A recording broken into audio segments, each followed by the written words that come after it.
Судот постапува по поднесени обвиненија и докази. Ова е кусиот одговор на судскиот совет откако министерот Спасовски посочи кон правосудството по критиките од американската амбасадорка Агелер, која предупреди дека малата Вања е жртва на неказнивоста на криминалците во државава. Потегот на Спасовски, која побара вината во правосудните органи и се обида да се испере, очигледно предизвика нервоза кај највисокото тело во третата власт. Алфа се обиде директно да го добие претседателот на судскиот совет Зоран Ѓоргиевски, но по неколкуте наши обиди, оттаму добивме само кустав. Судот постапува по поднесени обвиненија и врз основа на докази.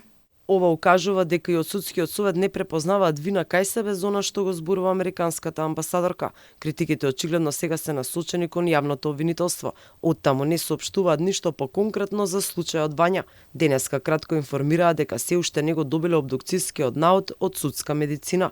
Јавното обвинителство е во фаза на прибирање на сите докази. Извештајот од Институтот за судска медицина не е официјално доставен до обвинителството.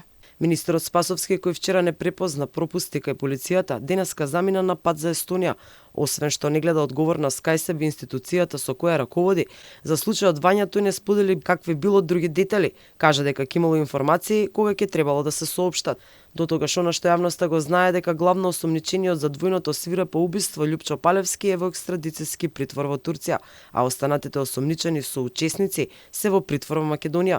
Македонските власти испратија барање за екстрадиција, но неизвестно е кога ќе биде реализирана. Случајот со Палевски е потврда на она што македонските институции постојано добиваат критики од типот на онаа на Агелер. Палевски повеќе пати заработил кривични пријави, но за ниту една досега нема судска разрешница. За овие убиства осомничени се 6 лица, а за прво осомничениот Палевски се чека на негова екстрадиција од Турција.